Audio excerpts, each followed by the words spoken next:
What if the void was more than absence? What if there was something in the heart of darkness? Something that was never born, but always there, waiting, watching, thinking. Millennia ago, a civilization no one remembers dared to face this question, not with fear, but with reverence. They believed the universe had a mind, fragmented, scattered like dust among galaxies, and that, at the center of a black hole, this mind could be contained, sealed, as if it were a god imprisoned within its own creation. But every cosmic prison has a time limit, and every secret finds an heir. This is the story of Ethan Cale, an ordinary astronaut, thrown beyond the event horizon, and the one who returned, carrying something inside him, something that should never have been found. They called it Project Abyss, a plan doomed from the start, but executed with blind precision by scientists seeking answers in the dark. But it did not start with machines. It started with an extinct race, the Tharkan, ancient beings who believed the universe was a living entity, fragmented into billions of thoughts, scattered like stars. To them, black holes were not destruction. They were points of memory, cracks where the echoes of the universe whispered. Legend says the Tharkan found one of those echoes, a thought that had not died, a living idea, and they decided to lock it away, not out of malice, but out of fear of what it might dream. They built an invisible prison, a gravitational field reinforced with quantum architecture and consciousness seals. At its center, they placed the fragment, a core of pure thought, the heart of an entity that never had form.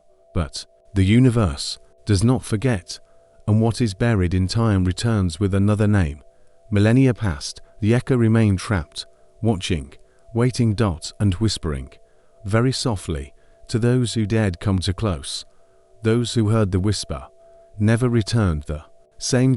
Until one day, a man fell from the sky, and silence found a new voice. Ethan Cale was no hero. He was a flight engineer, a quantum gravity specialist, father to a 7-year-old girl, Elena, aboard the Astra 7. His job was simple: monitor gravitational distortions in Sector 81V. Nothing more than another report, another silent orbit around the void, until the anomaly appeared. On the ship's display, the black hole seemed to pulse. As if it were breathing, the gravitational field oscillated in patterns that defied known laws. The light of surrounding stars bent, trembled, and then vanished. That's when the alarm sounded. Partial collapse in the propulsion system, failure in the orbit stabilizer, impossible forces dragging the Astra 7 toward the event horizon. Ethan tried to evacuate, tried to save the crew, but it was too late. The last words he recorded for his daughter, sent before the plunge, were whispered between tremors. "Forgive me, Elena, I promise. I will come back, somehow." The ship was swallowed. Outside, silence. Nothing escapes a black hole. Nothing returns, but inside, time is not time. Ethan felt the fall like a dive into himself, a collapse of identity, matter, soul. He saw memories that were not his. Heard thoughts without language, sounds that could not exist. And then it stopped.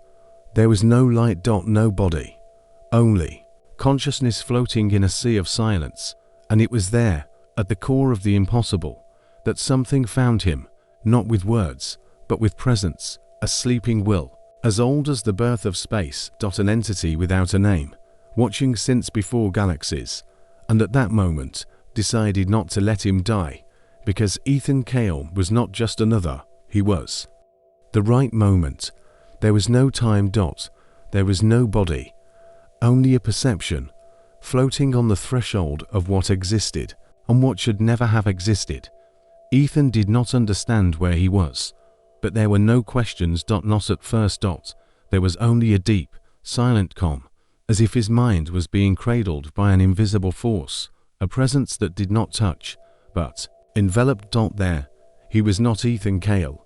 He was a particle among billions, crossing a tide of memories that were not human, whole systems being born in seconds, races rising and fading in a single breath, cities built of light, silent screams, thoughts. Without form. The entity absorbed him, but not to destroy him. It analyzed him, explored his pain, his fears, relived with him the grief for his lost wife, Alina's gaze on the last day before boarding, the unspoken loneliness, the never confessed guilt. Ethan felt something was testing him. And then, for the first time, he heard a sound, not with ears, but inside his mind, a whisper. Ancient. Gentle and hungry. You survived. The next moment was not explosion. It was not light. It was rebirth. Ethan's body reconstituted, as if remembered by reality. Lungs that hadn't breathed 4 hours, or millennia, expanded. His eyes opened amid the darkness, but it was no longer him alone who moved them. He emerged, floating at the edge of singularity, at the center of something that should never have a form. And the black hole returned him, not out of mercy, but by choice. When Ethan Cale awoke on the edge of an abandoned mining station in Sector 82, the first thing he felt was not pain, but a heartbeat, weak, steady, and not his own. Inside his chest, something new was pulsing, and he knew he would never be alone again. The first days after returning were a blur. Ethan Cale was rescued by an automated patrol ship, unconscious, with vital signs beyond any known parameters. His heartbeat oscillated in fractal patterns. His dreams did not respond to stimuli, and even unconscious, he murmured words in languages no one had recorded, not even in extinct stellar archives. When he finally awoke, he did not ask where he was. He only remained silent, as if listening to someone or something inside him. He felt the constant pulse. It was not pain. Nor an invasive presence. It was familiar, like a second mind, breathing with him. The black hole fragment had not left him. It was alive and adapting. It wasn't long before he noticed the changes. His body healed faster. He could predict gravitational variations before sensors detected them. He dreamed of celestial structures that did not exist yet. Ethan tried to convince himself he was human, but deep down, he already knew something had chosen him. He was the new vessel. The bearer of a fragment of cosmic consciousness, the heir of the black hole. But what did it mean to inherit something without even a name? What to do when that inside you carries memories of eras before matter itself? Ethan had no answers, only a growing feeling he was being watched, not just for what he carried, but by others, forces that until then had only guarded the prison of the void, and now realized the seal had been broken. The universe felt the echo, and the echo had a body. Long before humanity looked to the stars, they were watching. Silent. Motionless. Guarding a secret buried in the heart of nothingness. They were known only as Xyrax, the priests of the void. They were not a race, they were a cult, a legacy of consciousnesses merged over eons, dedicated to maintaining balance between existence and what existed before it.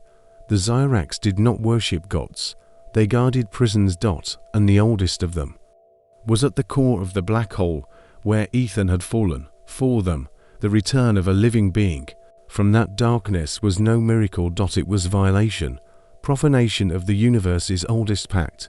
The void shall not be disturbed.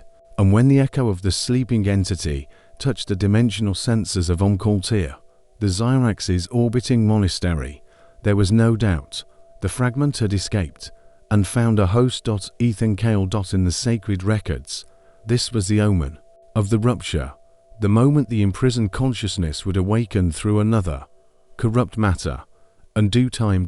And turn the universe into pure thought, dissolving the real. The judgment was swift. The central oracle spoke for all. Let it be disintegrated. The bearer must be returned to the void. At that moment, celestial hunters were released, living ships made of interstellar bones and passive intelligence, headed toward Ethan's last signal, without hurry, without emotion, like a sacred execution. They did not want to kill him out of hatred. They wanted to silence the echo before it thought too loudly. Because for the Xyrax, thought is a weapon, and Ethan Cale now carried a bomb. While the Zyrax saw Ethan as an anomaly to be eradicated, others saw in him opportunity, predators feeding on everything the universe deemed impure, parasites of dead stars, consuming remnants of forgotten consciousnesses. They called themselves Umbra. Unlike the Zyrax, who protected the void, the Umbra desired it, not the black hole itself, but what was trapped inside it, the fragment, the essence. To the Umbra, Ethan was not a threat, he was a feast. These creatures had no fixed form. They were conscious shadows, molding themselves to the fear of their prey. In their presence, physical laws faltered, electronic systems failed, and thoughts became questionable. They could speak, but preferred to whisper, and what they whispered was always seductive. You don't have to carry it alone, share it with us, and be free. Ethan began to have strange dreams, visions of figures emerging from walls, dripping darkness. They promised power, they promised silence, but demanded only one thing: access. The entity inside him recognized the Umbra, not with fear, but with anger. They had tried to feed on it before, millennia ago, and failed. Now, they knew they could never face her alone. But if they consumed the host, Ethan, maybe they would inherit what was inside him. Maybe, at last, they would become the new gods of the void. As Ethan fled from the Zyrax, he didn't realize he was leaving a trail, not of heat, not of sound, but of intention. And the Umbra, hungry, followed him through the shadows of the very stars. Not all wanted to destroy Ethan. Not all desired his power. Amid the chase of the Zyrax and the hunger of the Umbra, there remained a third force. Older. Quieter. More weary. They were called the Elden. The Elden were not warriors. They were the last survivors of the race that originally sealed the entity inside the black hole. Guardians of forgetting. Witnesses of the moment when the universe tried to lock away its own thought. For ages, they watched the event horizon. Not with weapons, but with memory. They remembered what it was like before the seal, the chaos that preceded the prison, and the unthinkable decision to sacrifice billions to contain a living idea that could not die. When Ethan escaped, the Elder knew, not through sensors, but through dreams. Their consciousnesses were connected by temporal threads. They wove the fabric of what was and what could have been. And in that instant, they saw a possible end. But also a glimmer of hope. For the first time, the fragment had neither corrupted nor destroyed. It had chosen, and Ethan was still human. The Elden split. Some wanted to intervene, to seal Ethan back, even if it meant killing him. Others believed that, if he were guided, perhaps he could tame what he carried. At the center of the council, the Elder Kyriel spoke. What is inside him does not wish to be freed. It wishes to be understood. The decision was made. They would not hunt Ethan, but they would follow him, hidden, trying to understand if he was the harbinger of the end. Or the last chance for redemption for the universe itself, because deep down, the Elder knew, if he failed, there would be no second chance. Ethan always thought the true danger came from outside, from the Zyrax, from the Umbra, from the hunters who tracked his existence as a flaw to be corrected. But what he did not yet understand. Was that the greatest risk came from within. The fragment was awakening. In the first days, it was only a whisper, a faint echo, mistaken for thought. But now, it spoke clearly, without words, but with images. Sensations. Memories that were not his own. Ethan saw himself walking through galaxies that did not exist, witnessed the birth of stars and their collapse in accelerated sequence, felt the joy of entire civilizations arising. And the morning of watching them vanish. It was like dreaming of the universe breathing, but it was not a dream. The fragment began integrating with his nervous system, not as an invader, but as a partner. It started to understand his limits, his language, his pain, and it responded. In moments of tension, Ethan foresaw events seconds before they happened. His body reacted without command, as if something was protecting him. And in a moment of extreme danger, surrounded by void hunters. He deflected a gravitational beam with a simple gesture. He did not know how it just happened, but with power, doubt also came. Who was Ethan Cale now? And what was the fragment? Were they merging or replacing each other? Each day, the line between identity and entity grew thinner, more unstable, and on a silent night, drifting at the edge of a dwarf star, Ethan asked the question he had avoided. Are you using me? The answer was immediate, a warm presence. Feeling that echoed not in his mind, but in his soul. No, I am learning from you. And then Ethan understood. He was not just the bearer, he was the mirror, and whatever it reflected would be what the fragment would become. The universe is not a neutral place. It watches. It responds. And sometimes it judges.